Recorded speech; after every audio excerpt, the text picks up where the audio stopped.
So I've invested over $600,000 by the age of 25, and most of that honestly is sitting within a few companies in the S&P 500, which I've been pretty invested about and even told you guys to do it for years. But I recently looked at something inside my portfolio that I'd never actually paid attention to, and I'll be honest, it kind of freaked me out because it turns out every single dollar that I put into the S&P 500 or the total stock market index funds, more than a third of it is going to the same 10 companies. Not 500 or the total entire stock market, 10. And almost all of them are making the same bets. So I'm making a few changes in my portfolio and I want to walk you through exactly what I'm doing and why. And a quick thank you to Anthropic for sponsoring this video, but more on that later. So most of us were told the same thing when it comes to investing. I mean, I said pretty much the same thing in all of my videos, and it's to put your money into the S&P 500 index fund if you want to invest in a very low risk and low stress way. I still totally believe it. It's diversified, it's safe, it's kind of set and forget it. And I still genuinely believe that it's one of the best tools out there when it comes to building your wealth and investing. But here's what nobody, including myself, doesn't talk about. The S&P 500 is market cap weighted. Now, this means the bigger the company, the bigger the slice of your money it gets. And right now, 40% of the entire index is concentrated in just 10 stocks. I'm talking about Nvidia, Microsoft, Apple, Alphabet, which is Google, Amazon, Broadcom, Meta, Tesla, Berkshire Hathaway, and JP Morgan. Nvidia alone is taking 7 to 8% or 7 to 8 cents of every dollar you invest into this fund. So it's not as diversified as you think. If you take away JP Morgan and Berkshire Hathaway, every single one of those companies has made kind of the same bets about technology and innovation. That artificial intelligence is going to justify hundreds of billions of dollars in spending. That's kind of the big bet. This is where it kind of gets real. For these AI companies to justify what they're kind of worth right now, they need to generate over $2 trillion in combined revenue. Now that's more than all of them had made combined last year. And here's one thing you need to know about, the stock market and these valuations, that a lot of the times it's kind of like make believe. The stock market is a forward-looking mechanism. And so some of these valuations of these companies are not technically being priced on what they earn today. They're priced on what the investors hope that they'll earn someday. And when it comes to these companies, they're funding a lot of it with massive debt. I mean, OpenAI CEO has talked about spending $1.4 trillion on just AI infrastructure alone, while the company is only really bringing around $13 to $20 billion a year. So this index fund or ETF that's supposed to be diversified and low risk, almost half of it is riding on, AI. But the problem is when most people put their money into this and they expect, not a lot of drops or not a lot of volatility, then it becomes a problem. And then they get confused and then sad when they see the portfolio go down 3% and then they panic sell.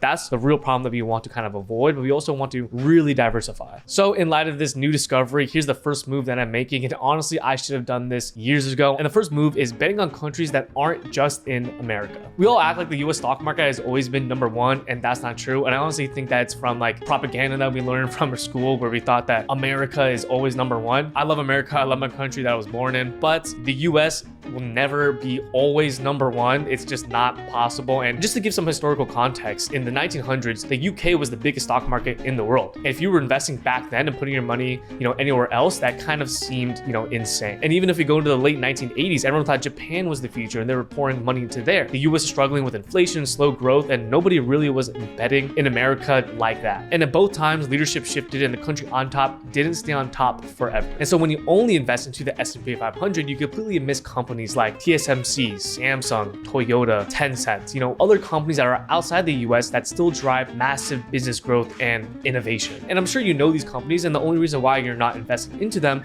is because it's, headquartered somewhere else, not in the US. And so my first move is to start investing into an index fund or ETF that invests outside the US. And what I plan on doing is investing into things like VXUS, which is Vanguard's international stock market ETF. And with this ETF, you get exposure to thousands of different companies, thousands of emerging and developing markets that you wouldn't have gotten if you were just shoving everything to S&P 500 or not even looking at any international stocks. And the point of doing this is not just to, make the most money. Of course, that's what I want to do with investing, but it's really to hedge against times where the US maybe lags behind other companies. I mean, if you look last year or maybe the year before that, the US didn't do that well. It didn't do like the best, the number one. You see markets of like, the Latin America markets or, Asian markets or something like that, where they're actually faring a little bit better than compared to the US. And so the whole point of this, again, is to hedge against a risk, hedge against if something like this were to happen a little more. And so if and when the US decides to slow down, and another economy that I'm putting my money in will kind of pick up the pace and the funds will rebalance automatically. Now, this is just the ETF that I'm choosing. There's a lot of other ETFs that people have have recommended that are also good, like VEA. It's really up to you. I honestly don't think that it matters too much. And one thing to note too, I'm not pulling out of all the S&P 500. I'm not like stopping my investments in there. I'm just allocating a little more money into VXUS, these international markets, just so I'm not fully invested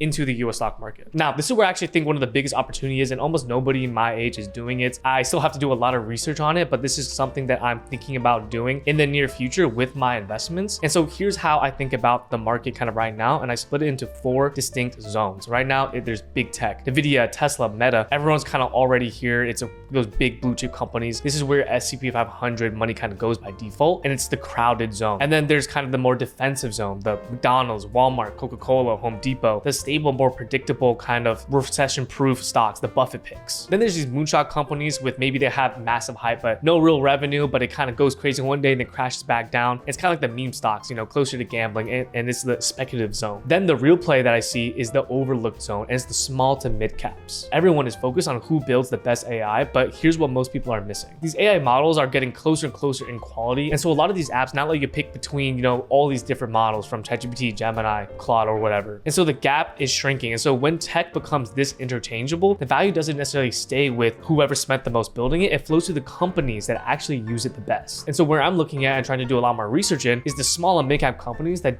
aren't necessarily trying to win the AI arms race. They just need to be able to either build the infrastructure in order to use that, or they just need to apply the AI to real problems at a lower cost without carrying billions in debt. That's why I'm looking way more into these small and mid caps. I don't plan on putting a huge piece of my money, just a small sliver in it, enough to where one of these companies figures out how to use AI better than the giants. I'm getting a slice of that pie. And speaking of using AI to your advantage, let me show you something that I've been using that changed how I actually manage my money and do everything forever. So we've been talking about how the real winners from AI won't just be the companies building it, but they'll be from the people who actually know how to use it. And one of those companies that are changing how people actually work is Anthropic, but more specifically Claude by Anthropic. I'm sure you heard of Claude before. I've talked about it multiple times on my channel, even use it all the time on my day-to-day basis, and even talk about it on my Instagram, TikTok. But they just released Claude for Excel, which is basically an AI sidebar that sits right inside of your spreadsheets. And if you use your Excel for your personal life or for your work, this is really a game changer. It can read your entire workbook, trace formulas, flag errors, build charts, and handle multi-step changes for you. It's literally powered by one of their most advanced models, Opus 4.6, and it actually stays focused on complex tasks instead of losing the plot halfway like,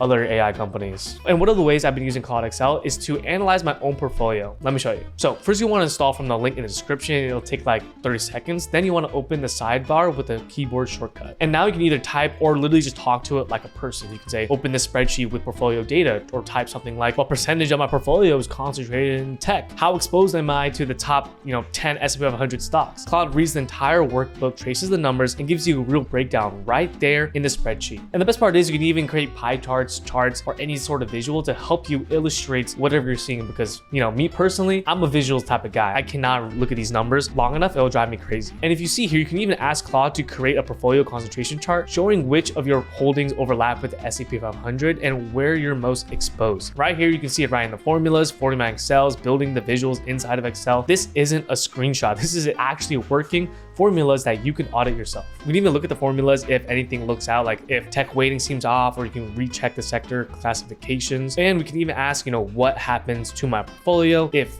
these AI stocks drop, 30%, and just look at what we see. Like, isn't this kind of crazy? It's more of like a thinking partner, not really like, a magic button. It's supposed to help you think through these important decisions and kind of make everything clear. And that's what I love about it. And this is what I mean when I say the winners from AI are people who actually know how to use it. You don't need to be, a Wall Street analyst. You don't need to be a straight coder or a crazy developer to be able to kind of ride the wave and take advantage of these tools. You just need the right tool that you understand that will help you be more productive and actually help you decipher and understand your own money. And so if you want to try Claude for Excel, I'll leave a link in the description down below and in the comments. And again, this video is sponsored by Anthropic. Thank you so much for making this video possible. Okay, hear me out on this one, because I know that, gold, silver, and commodities sound like something that your grandparents would invest in, but let's just look at what the smartest money people, the money managers, are doing in the world right now. China has been aggressively stacking gold, and Russia as well. Their reserves have spiked over the last 2 years, and gold just overtook US treasuries as one of the largest foreign foreign reserve assets held by central banks worldwide for the first time since 1996. And as things in the world get crazier and crazier, let's just look at the price of gold and silver and other commodities. They have been skyrocketing as people flood into these commodities as more of like a safe haven against, inflation. Now, why does that matter for us? Well, when the biggest institutions and people in the world start buying something,